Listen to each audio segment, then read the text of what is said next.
ছোট বৌমা,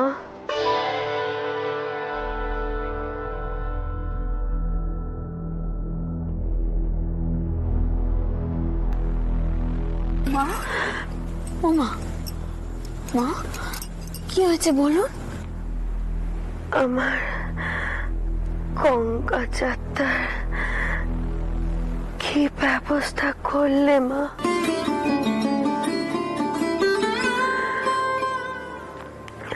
আমার পেরানখানা যে ওখানে যাওয়ার জন্য আটকে আছে। আমি সজ্ঞানে তেনার কাছে যেতে চাই। দেখুন সম্পূর্ণ এপিসোড জি5 এ। বৌরানীমা, একটা কথা বলি। কর্তামা নিজে মুখেই যখন গঙ্গা যাত্রার কথা বললেন, তখন আপনারা এখনো তার উদ্যোগ নিচ্ছেন না কেন? শুনলেনই তো ওনার শেষ ইচ্ছের কথা। মৃত্যু পথযাত্রী মানুষের শেষ ইচ্ছে পূরণ করাই আমাদের মানবিক কর্তব্য। কি করবি এবার? ঠাকুরপোকে একবার বলে দেখবি? আমি তো নাকি কইতেই পারি, কিন্তু জানি না তিনি রাজি হবেন কিনা। আর এই অন্তর্জলি যাত্রা সম্পর্কে আমার কোনো ধারণা নেই, কিন্তু মায়ের যখন ইচ্ছে তখন।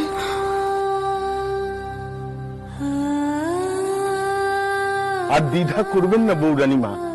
মরণকালে গঙ্গার জলে পা ডুবিয়ে গঙ্গার ঘাটে জীবন ত্যাগ করা এ তো মহাপুণ্যের কথা।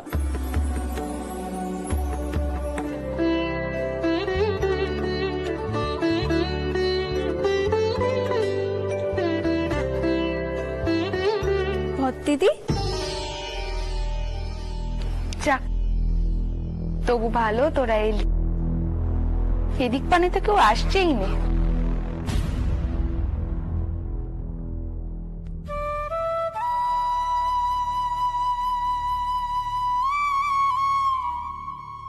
কি করে আসবে বড়দিদি? তাক মারছে এখন তখন অবস্থা।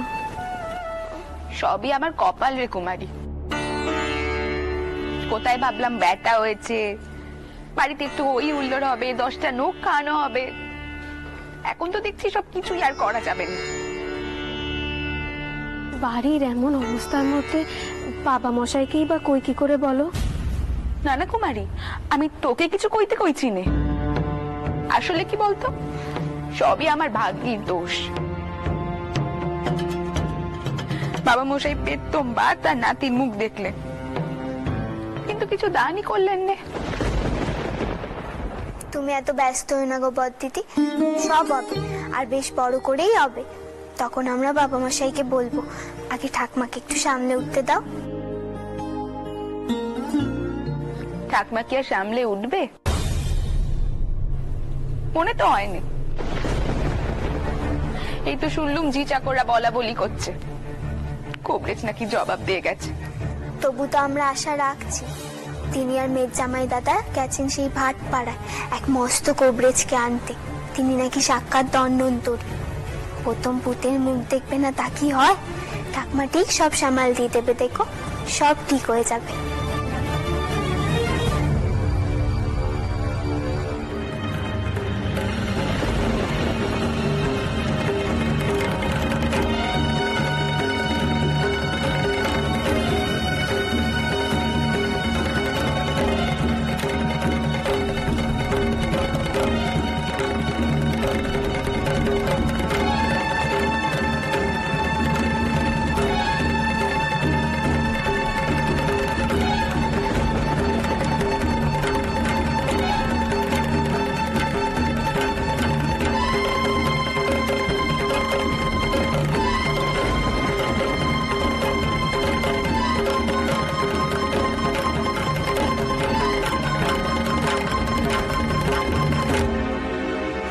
বড্ড দেরি হয়ে গেছে দাসমশাই। এখন আর কিচ্ছু করার নেই।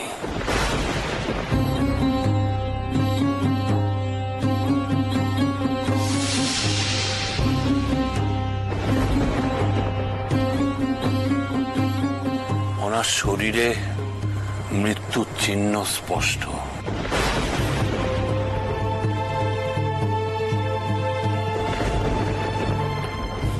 এখন বরং আপনারা মায়ের শেষ ইচ্ছা পূরণের চেষ্টা করুন।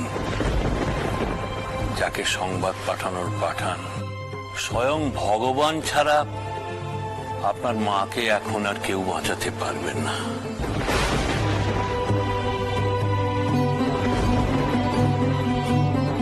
আর মাত্র 4-5 দিন, তারপরই উনি পরমাত্মার সঙ্গে মিলিত হতে যাবেন।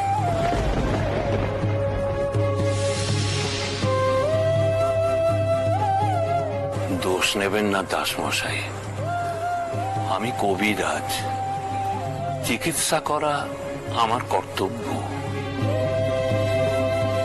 তেমনি মৃত্যু পথযাত্রীর মৃত্যুর নিদান দেওয়াও আমার কর্তব্য, যাতে আপনারা তার শেষ ইচ্ছা পূরণ করতে পারেন।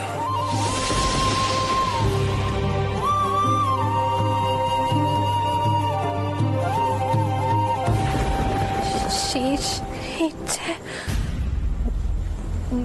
মায়ের তো শেষ ইচ্ছে মা গঙ্গা যাত্রা করতে চান।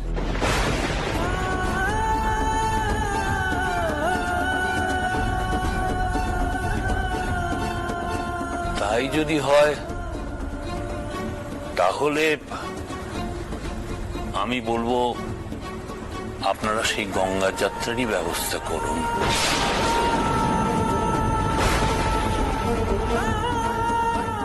সে সময় এসে গেছে। আমি তাহলে আজ বিদায় নিই।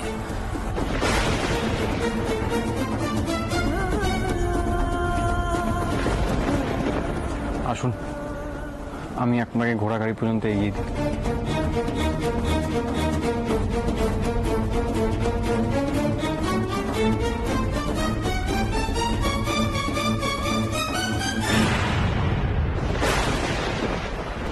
মা কি সত্যি গঙ্গা যাত্রা করতে চেয়েছেন? গুরুদেব, সবটাই তো আপনাকে কইলো। আমি আর দিদি বড় সমস্যাতে পড়েছি, বুঝতে পারছি না আমাদের কি করা উচিত। এবার আপনি বলে দিন আমরা কি করব। দেখো বৌমা, আমরা সকলেই জানি চন্দরের ভাবনা চিন্তা আর 5 জনের চেয়ে আলাদা, কিন্তু তাই বলে ওর কথা শুনতে গিয়ে কর্তামার শেষ ইচ্ছেটাকে আমরা অবহেলা করতে পারি না।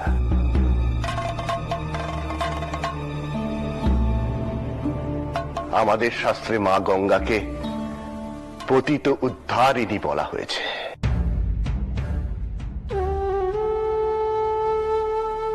অর্থাৎ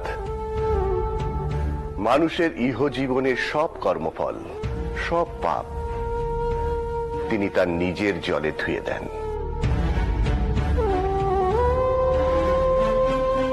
তাই কর্তামা যদি শেষ সময় তার প্রাচুর্য, তার আরাম সবকিছু ত্যাগ করে গঙ্গা যাত্রা করার ইচ্ছা প্রকাশ করে থাকেন, তাহলে আমরা সেটাকে অবহেলা করতে পারি না, বাধা দিতে পারি না। দেখুন সম্পূর্ণ এপিসোড জি5-এ।